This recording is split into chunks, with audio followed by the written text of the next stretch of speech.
Hi, welcome to Movie Recappers. Today I'm going to explain a science fiction action film called Ghost in the Shell. Spoilers ahead.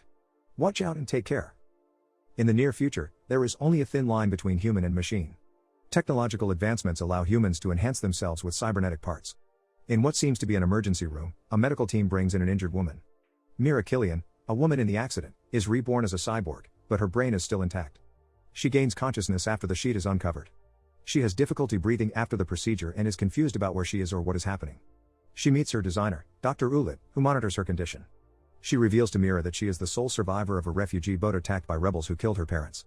She also says that Mira's body was beyond repair, leaving her no choice but to replace it with a synthetic shell. Mira twitches as she feels restrained in the bed. Dr. Ulit speaks to Honka Robotic CEO Cutter about the strengths and abilities that Mira's new body possesses. They call her the first of her kind. Cutter wants to place Mira in Section 9, an anti-terrorism division, but Dr. Ulit feels she is not ready for such a thing. A year later, in a futuristic cyber world, Mira overlooks the great cityscape. She is now known as the Major. She communicates with Section 9 Chief Daisuke Aramaki, from who she receives orders. She is listening to a meeting between Honka representative Dr. Osmond and an African ambassador.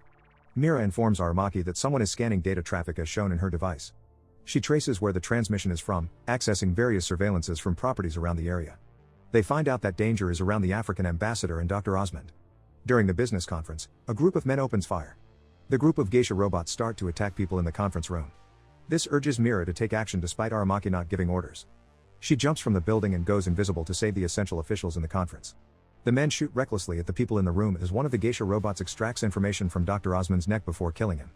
Out of nowhere, the armed men start falling to the ground after shots fire. They look around, but Mira is invisible. The geisha robot drags Dr. Osmond around the room while the data is stored in her system. Mira emerges from a glass window and finishes off the remaining attackers. Her skills and movements are much more advanced compared to the ones in the room. She shoots the geisha robot. Before finishing it off, it tells her, "Cooperate with Honka Robotics and be destroyed." The phrase made an impact on Mira, and it confuses her. The other operative, Bado, arrives at the scene and notices Mira's injury on her wrist. She looks at it and sees a resemblance with the geisha robot. She walks away after Bado says that it is not the same. Mira becomes restless that night as it bothers her that she only remembers so little from her upbringing. She hallucinates and sees glitches out of nowhere, which she thinks are fragments of her past. She makes her way outside after injecting a medication provided by the company. She walks through crowded streets until she gets to the Department of Defense Section 9 headquarters.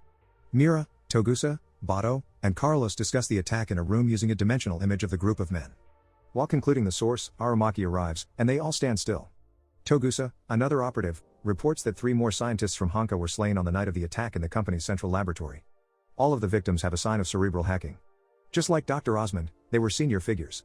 At the crime scenes, the same messages were left by someone who identifies himself as Q's. The statements are the same as what Mira heard from the geisha robot. Aramaki orders Togusa and Ladria to inform Cutter of the situation, while Mira and Bado find out what is recovered from the geisha. Aramaki privately talks to Mira about disobeying his orders when she was in the building. She defends herself by saying that more would have died without her. He responds by saying that she is his responsibility and that she is more than just a weapon built to hunt down rebels. Aramaki reminds Mira that she has a soul, a ghost. Mira and Bado stroll through the streets. He buys a piece of meat and feeds it to stray dogs, which he is deeply fond of. Bado asks Mira about her parents in the car and tells him that her parents died as refugees for trying to get into the country. The boat sunk in the harbor before they arrived as rebels attacked it. She struggles with recalling her memories. She sees another glitch before they arrive at the headquarters. Mira meets with Dr. Ulit frequently to repair her body when it encounters damages. She consults her doctor that she sees flashes more than usual as of the moment. The doctor dismisses her hallucinations as glitches caused by her injuries. But Dr. Ulit shows empathy and care toward Mira. The same day, Mira and Bado meet with Dr. Dalan, dissecting the geisha robot's body. She informs the duo that the hardware of the robot is vandalized and ripped up. Mira says she needs to do a deep dive into the geisha robot's AI to get more information about the whereabouts of the culprit. Meaning, she will go inside its brain. Dr. Dalan warns her about being trapped in malware. Bado backs her claim by saying that her mind might be exposed to whoever orchestrated the attack and be open. This can mean that Qs might be able to control her. She disregards their warnings and continues to deep dive into the robot's memory. Bado helps her get ready as they start the procedure. Mira gives consent to the doctor in terms of downloading her data. In a dreamlike setting, she falls, landing on the robot's memory. She finds herself walking through a club with distorted images of several people that are slowly fading. She follows a path and sees Qs. She feels restrained, causing her to twitch on the surface. Multiple bodies drag her down, and Dr. Dalan struggles to retrieve her. She gains consciousness and says that she knows where to find Qs. Mira and Bado go to a nightclub with Ladria for backup. She observes the club upon entering and looks for any unusual happenings. Two men lead her into a private room. She and Bado can still communicate without talking, using an advanced system that uses telepathy. However, her signal suddenly gets blocked. The men in the room electrocute and force her to dance for them. She is all on her own, as Ladria and Bado cannot communicate with her. The tension in the club rises as a man points a gun at Bado at the bar. Mira fights back and knocks down the men in the room. Bado fires multiple shots, but he manages to shoot the attackers. Mira heads to the back room. It is dark and dingy. She kicks open a door and sees an image of the burning hut. Q's emerges from the ashes and says the phrase "cooperate with Honka Robotics and be destroyed again." Mira sees several bombs attached to the walls. It explodes, leaving her and Bado unconscious. While Dr. Ulit enhances her physical injuries, she shares that Q seemed like he was waiting for her arrival. She also admits that her glitches are getting worse by the day. The doctor grows worrisome about Myra's well-being.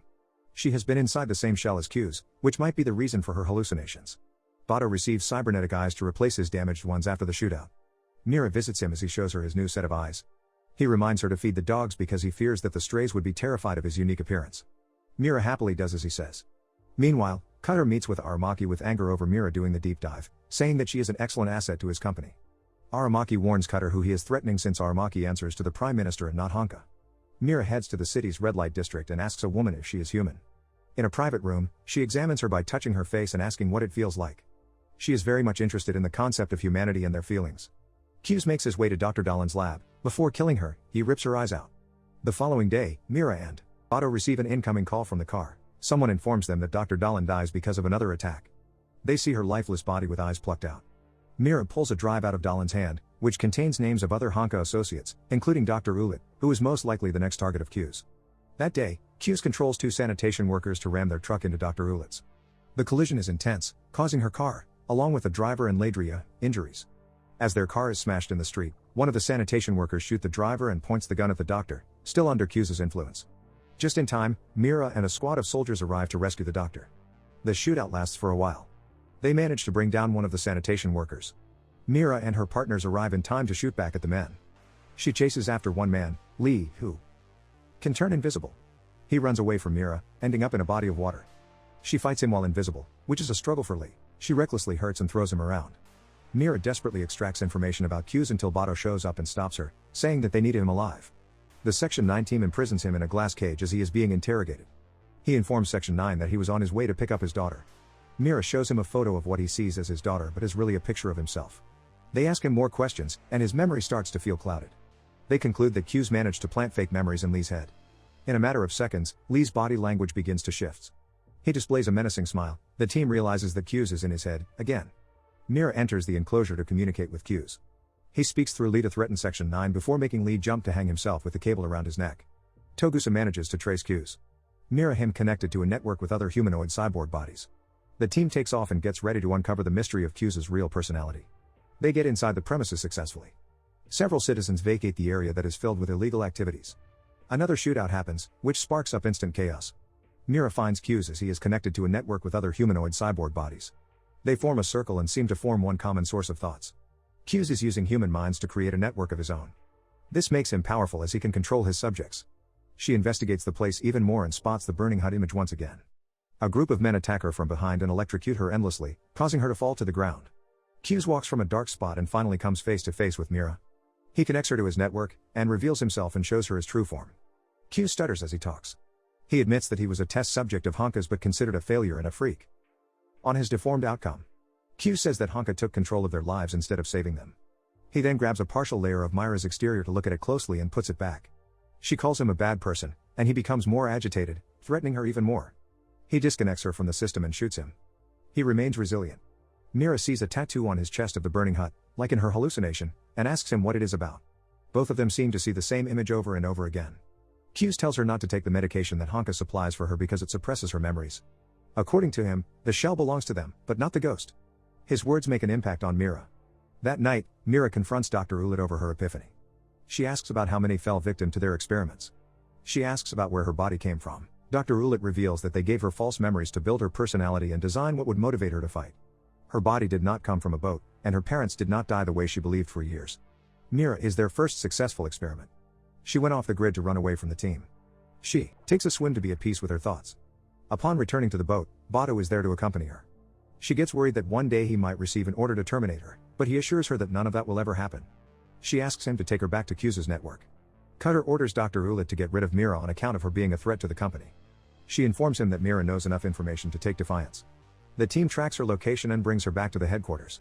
Mira gets another episode of hallucinations of experiments like her. As she lies sedated, Cutter wants her to shut down permanently. Dr. Ulit opposes, saying that she can just reprogram Mira. However, Cutter stands by his decision and is firm about getting rid of Mira. He hands a deadly substance that the doctor must inject on her for deletion of her data. As Mira undergoes the process, Dr. Ulit gives her an address instead to find answers for herself. Ulit allows Mira to escape by unbuckling her from the bed.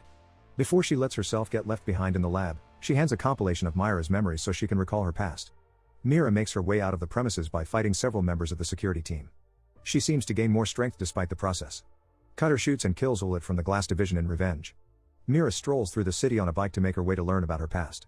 Meanwhile, Cutter reports to Aramaki that Mira killed Dr. Ulit and that she must be terminated because she is a danger to them and the company. This angers Bato and asks for Aramaki's verdict. He responds by handing over a gun. Mira follows the address. It reveals to be where she used to live in the past. The cat that she constantly sees in her hallucinations comes to her. The door opens and her mother, which she has not found out yet, welcomes her inside. Mira observes the house closely and feels a sense of belonging inside the home as if everything she sees is familiar. According to her mother, she had a daughter who ran away and was killed. She only found out about her daughter's death after the administration gave her the ashes and made her believe that Motoko Kusanagi, her daughter, took her own life. However, she doubts this because she knows that her daughter was happy and contented with living simply. Her mother does sense a familiar look in Mira's eyes when she looks at her and says that she reminds her of Motoko. Mira leaves, confused with her emotions. She reconnects with Aramaki to explain that she is an experiment and that Q's is just like her. Aramaki informs her that Dr. Ulit is dead. Mira stops for a moment and grieves for her death. He also lets her know that Cutter says she killed her, though they both know the truth. They both know that Cutter is eavesdropping on their conversation, but they allow this to happen as they plan their next move. Aramaki gets in the car in the pouring rain and instructs the team to switch to mind communications. After relaying the message, men shoot at Aramaki's car. He pretends to be hit.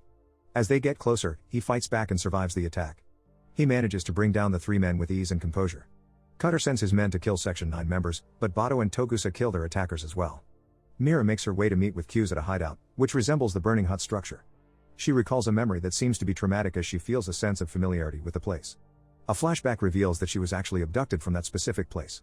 They finally piece together fragments of their memory and wholly remember what happened that night.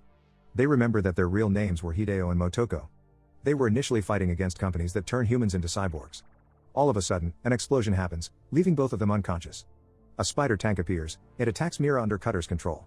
The spider tank hits Q's and severely damages him. It aims and shoots at her relentlessly, but she manages to go to another level and find the perfect spot to bring it down. The spider tank approaches Q's, ready to shoot him. Mira draws fire at it again. It acquires target at her again and sends a big explosive her. The building collapses totally, leaving it in flames. In the meantime, the spider tank grabs Q's by the head and lifts him into the air. Cutter now thinks that he is undefeated and calls him a freak. Out of the ashes, Mira emerges invisible at first until she steps on the spider tank to destroy it. She uses all her strength to ruin the machine, even causing damage to her shell and ripping her arm off. She tirelessly destroys it until it finally explodes, which causes injury to both of them. Q's offers to merge his ghost with her, saying that he will always be there for her no matter what. She refuses, because according to her, this is where she belongs, and this place is her true nature. Moments after, Cutter's men from the overhead aircraft aim a shot at Q's, instantly killing him. Mira shouts in agony and sadness. Without her knowledge, Aramaki sends his own man, Saito, to take down the sniper to save Mira. The aircraft crashes into the ground completely. As they lay on the ground, Bato approaches them and recovers Mira, who is still alive. He is in awe after seeing her still surviving despite the attacks. He asks Mira what her true name is, and she responds by saying Motoko. Bato helps her get up and recovers her strength. Aramaki then confronts Cutter after having spoken to the Prime Minister about tagging him as a criminal. Cutter is charged with multiple crimes he committed against the state, including Dr. Ulit's death. Aramaki contacts Mira through mind communication and gets her consent to execute Cutter. He shoots Cutter 3 times as he falls into his own pool. Mira sees her own grave for the first time. Her mother accompanies her, and they are happily reunited. She tells her mother that she does not need to come to the cemetery anymore. Life continues in the futuristic city. Aramaki still gives the orders, the team assembles again, operations with Section 9 continue, and Mira is ready for her next mission. Subscribe for videos like this. Don't forget to turn on notification. Also leave a like, comment and share this video. Thanks for watching.